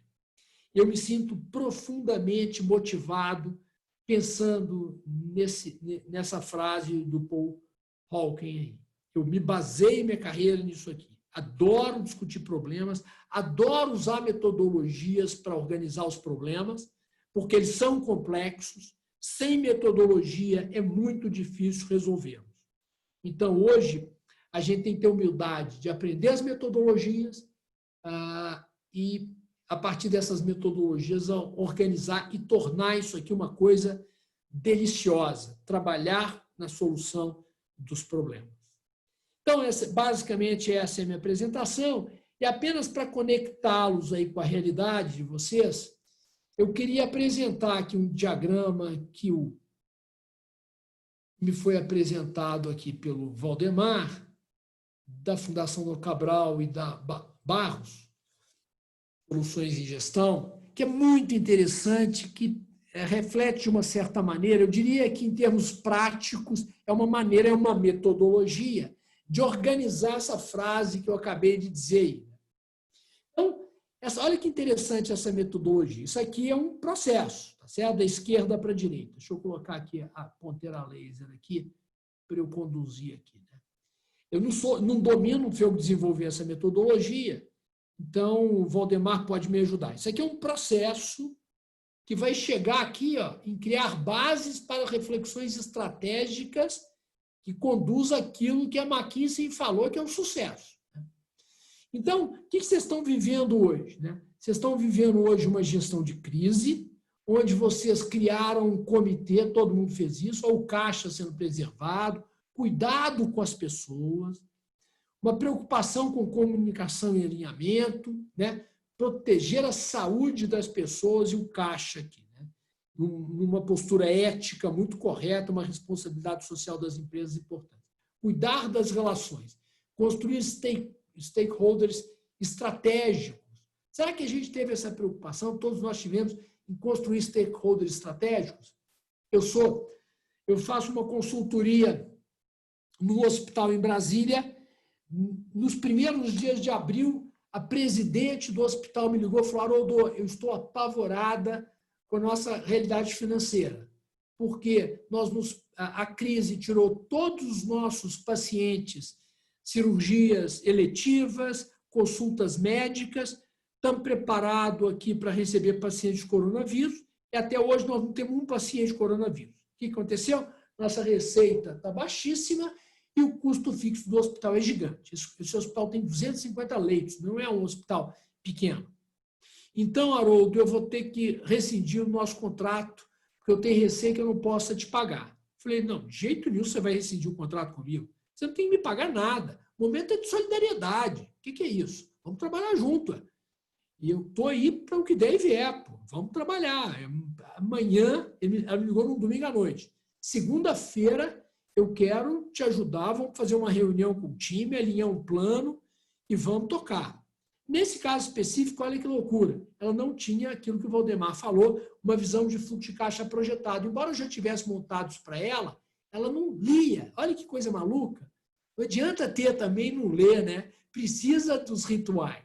Por isso que precisa das AGMs, precisa desses momentos, entendeu? Onde a gente pacientemente se debruça sobre os modelos de estudo aí. Bom, então isso tudo cria aqui provoca um pensamento, um mindset, e eu entro num ambiente interessantíssimo de governança, onde eu vou ter preocupação com o acionista, com os stakeholders também, todo mundo participando dos resultados da empresa na justa contribuição. Isso para mim que é uma boa governança. Boa governança é aquela onde todo mundo se apropria do fluxo de caixa da empresa na justa contribuição que deu a ele. Se tem alguém que participa do fluxo de caixa da empresa numa proporção maior do que a contribuição que deu a ele, esse indivíduo não tem que mudar a sua relação com a empresa. Isso é um papel da governança monitorar. Proposta de valor. Qual que é a proposta de valor da empresa? Como é que ela atrai clientes? Como é que ela constrói atratividade de clientes? Qual que é o customer experience? Qual que é a experiência do cliente que tem aqui? E aqui também, quando eu estou falando de valor, eu, por vício da minha especialidade, eu coloco também o acionista que tem um negócio para gerar valor para ele, riqueza para ele, legitimamente.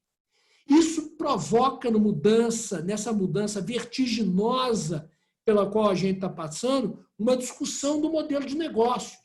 Foi o que eu discuti no slide anterior. Quando eu falo de uma PepsiCo, de um hospital aqui em Belo Horizonte, que está prestando serviço para as empresas de consultoria, isso é um novo modelo de negócio, né? E, portanto, uma discussão de um novo modelo de negócio que vai ser tratado no ambiente do pensamento e da reflexão estratégica. Então, eu acho que isso aqui, Valdemar, muito legal. Eu não tinha tido acesso ainda a esse modelo na Fundação Dom Cabral, mas gostei muito disso que você me apresentou aqui, por isso que eu te pedi para mostrar para os participantes aí. Sensacional.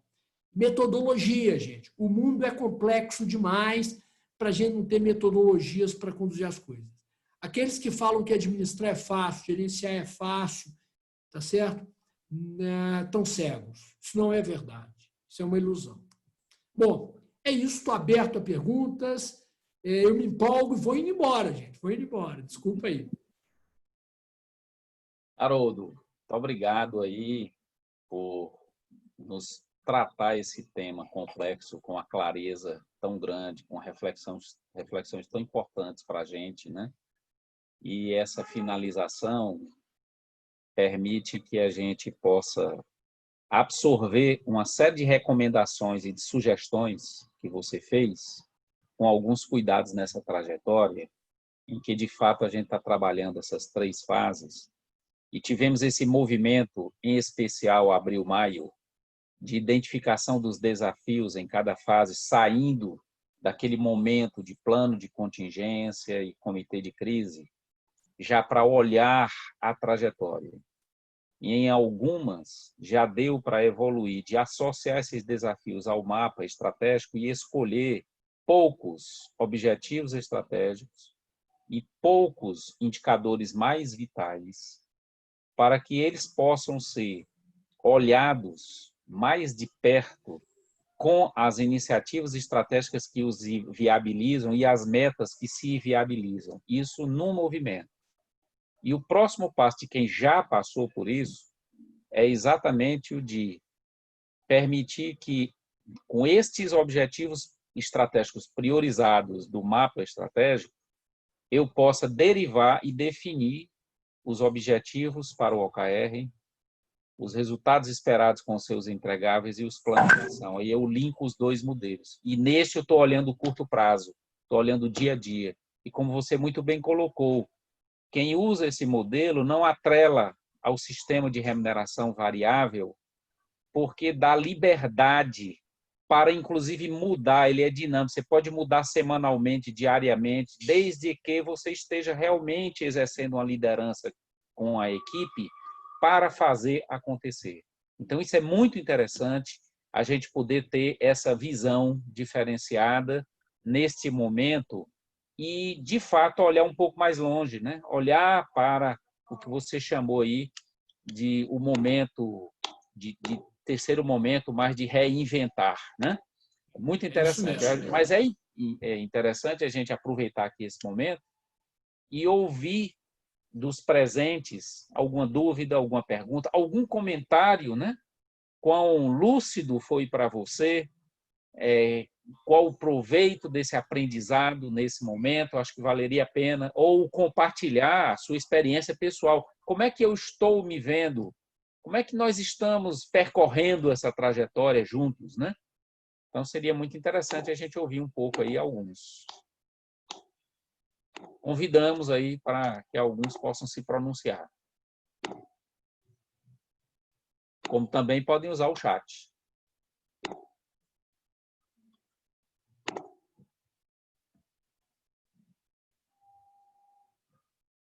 Compartilhar a experiência nessa caminhada sempre é muito relevante, né?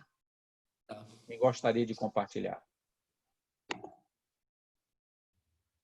Uma coisa, enquanto as pessoas se organizam aí, Valdemar, eu acho que uma coisa importante nesse planejamento estratégico, né, nessa reflexão estratégica, e que eu acho que o OKR pode ser muito tangível nisso, é que a gente tenha clareza que o objetivo vai entregar de valor. Tem um viés meu, primeiro para o acionista, o que ele vai ganhar com isso? Né? Entendendo ele como meio, desculpa meu lado de finanças, como centro do universo corporativo. Não tô falando que todos não têm que participar do resultado, mas ele é que corre mais risco. Então, assim, o que eu vou ganhar com esse planejamento estratégico? E eu tenho um modelo para quantificar isso. E se eu tenho esse modelo em forma de fluxo de caixa, eu falo assim, esse objetivo vai me ajudar a entregar mais dinheiro para o meu bolso, no bom sentido. E, portanto, vale tanto esse objetivo. Então, e os entregáveis aqui, ó, vão me motivar, eu vou me sentir muito mais motivado a entregar esse suporte para o objetivo. E, obviamente, isso no desdobramento, eu posso sair da visão do acionista e olhar todos os colaboradores. Tem colaborador que eu posso pagar mais porque entrega mais, né? Eu não preciso tratar todo mundo da mesma forma. Então, nesse sentido, eu acho que a gente pode provocar uma revolução, porque nós temos que acordar também que as relações de trabalho vão mudar. Muitos vão trabalhar sob demanda, não vão trabalhar mais naquela história de entrar para uma empresa e ficar lá 10 anos, 15 anos, 20 anos, criando uma responsabilidade gigante da empresa com esse indivíduo. Esse indivíduo entra, o dono da empresa batiza o filho, é padrinho de casamento, pô, vai criando uma responsabilidade tão grande que acaba, no fundo, trazendo problemas na relação. Não é uma relação só afetiva, é uma relação misturada entre profissional e afetivo que não é salutar para ninguém. Então, assim, está tudo mudando. Então, agora, quem colabora com uma empresa tem uma relação completamente diferente. Quanto que ele entrega e quanto que ele recebe por isso para entregar. Ele vale o que ele entrega? E se não vale, ele não pode continuar na empresa. Simples assim, sem ofensa, sem desrespeito a ninguém e tudo mais.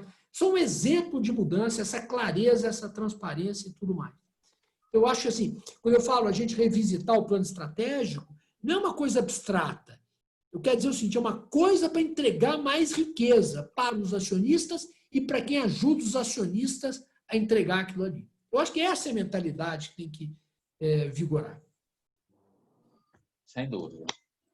Quem deseja aí contar brevemente ou a sua experiência, ou fazer uma pergunta, ou comentar sobre esse tema de hoje.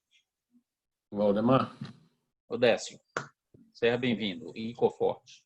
Professor Haroldo, não só dar um testemunho e um agradecimento especial a Barros e o próprio Valdemar, contar um pouquinho da história da Ecoforte.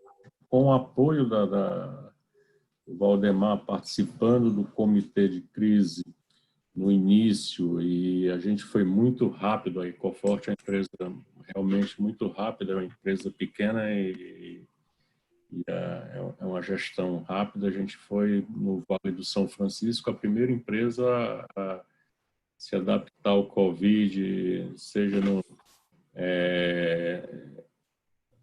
crise e agora com a gestão para a transformação. A gente já está enxergando esse crescimento que o professor citou aí. A gente tem dúvida, ele fala 3,5 em 2021 e a gente já viu algumas palestras, alguns falando no range entre 4,5 e 5,5.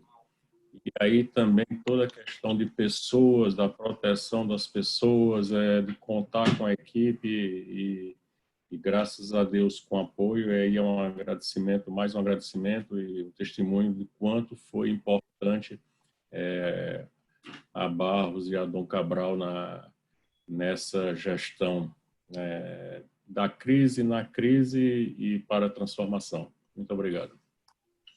Obrigado. Obrigado, Décio. Alguma pergunta, algum comentário a mais? Alguma curiosidade? Estamos falando do nosso futuro. Gente, o livro do John Doerr chama Avalie o que Importa. Nome bem sugestivo. Avalie o que importa. Fala sobre o OKR.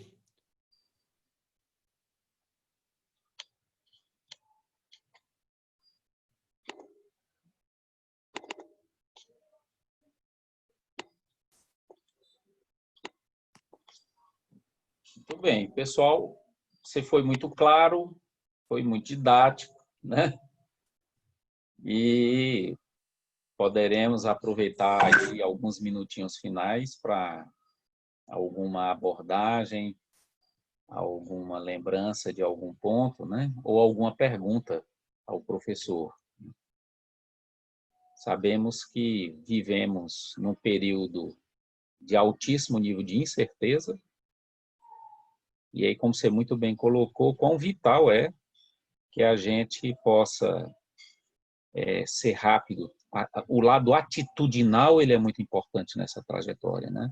Foi muito interessante a comparação que você fez, que a McKinsey fez, você aqui nos apresentou, de como reagiram os americanos na crise de 2008, que foi profunda para eles, né? E aqueles que adotaram uma postura proativa, com muita energia, saíram muito melhores, né? E esse é o nosso estímulo hoje para todos, né? Que é muito importante para todos nós aí nesse processo, tá? trazer também em 3 fases.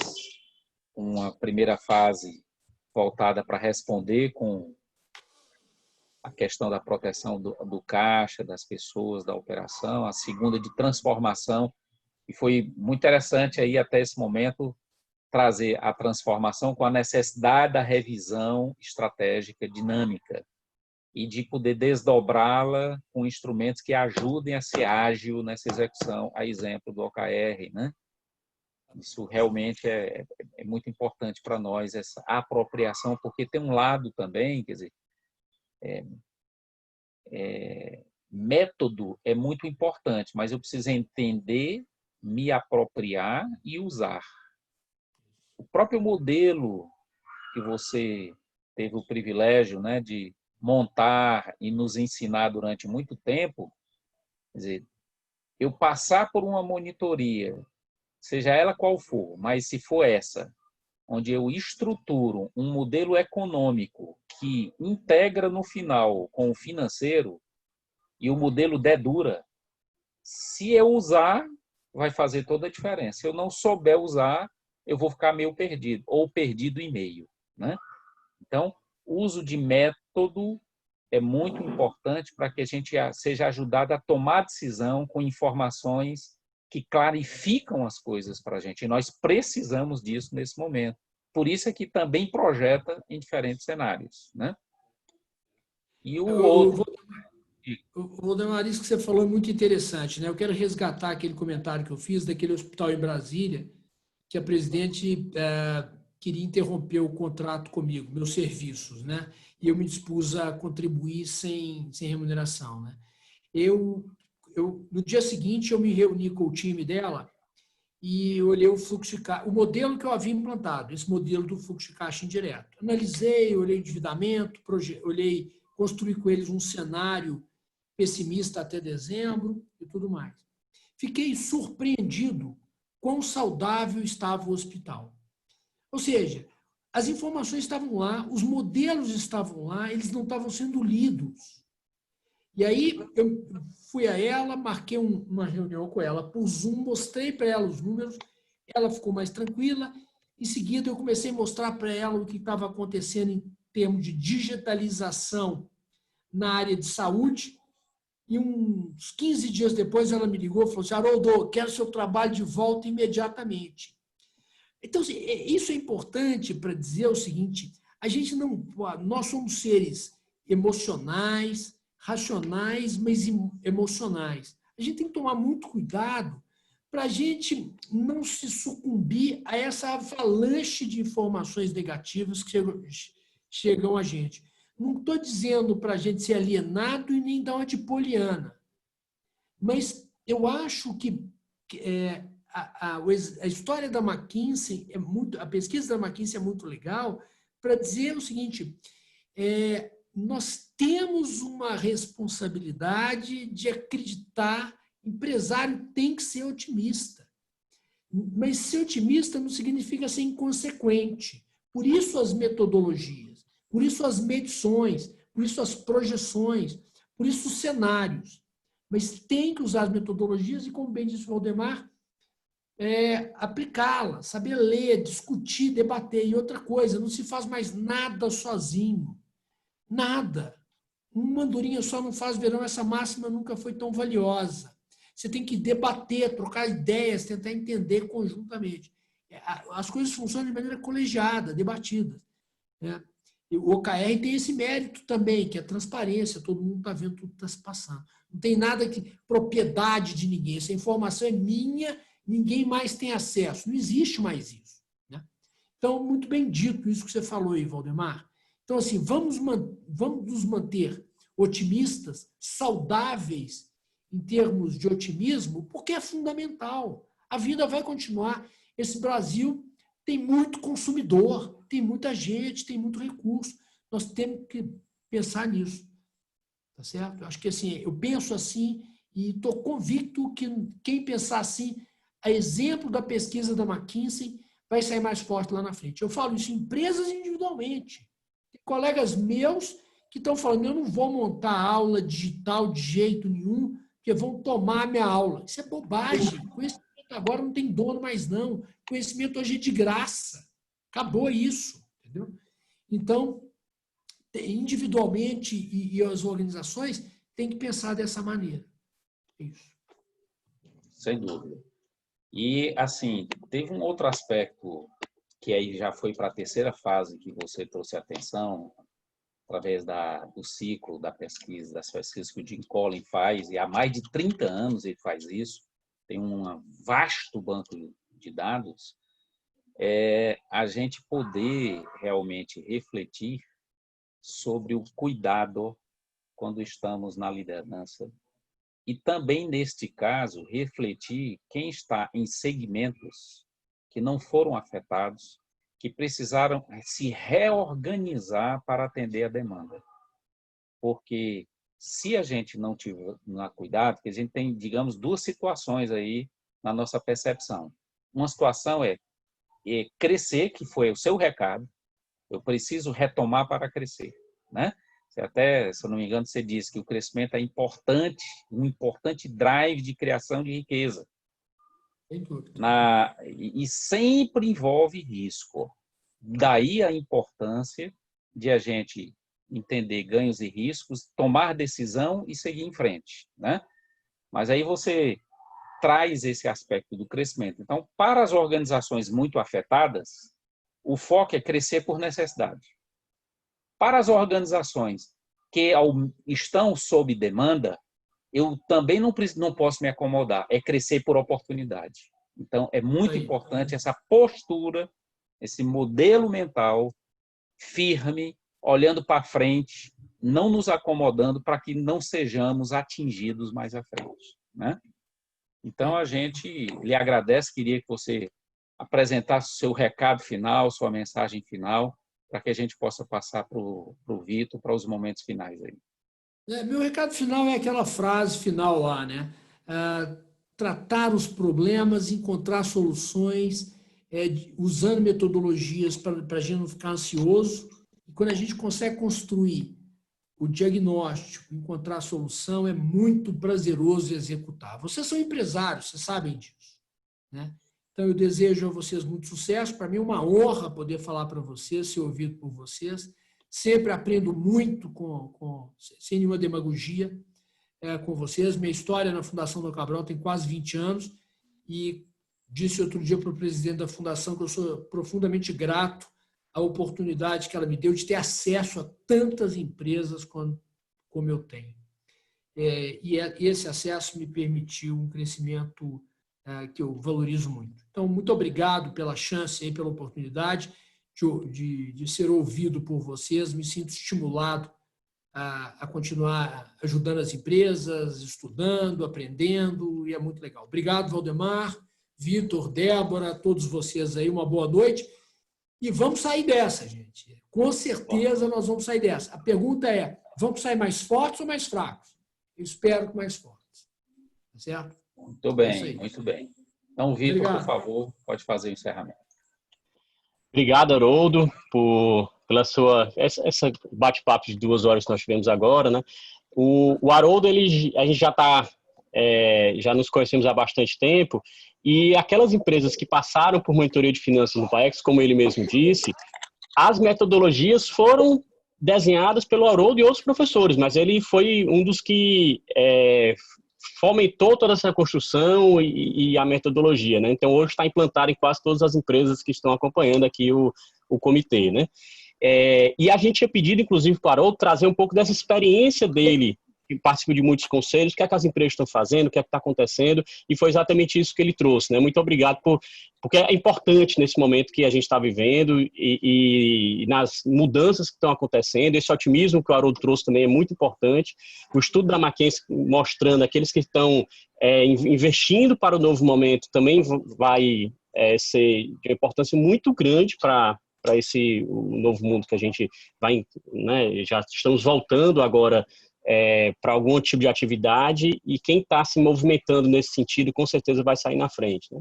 E no mais, agradecer a presença de todos, lembrar que o comitê não vai ser mais semanal, vai ser a cada 15 dias, vai ser quinzenal, e nós vamos mandar o convite para o próximo comitê, que vai ser daqui a 15 dias, tá?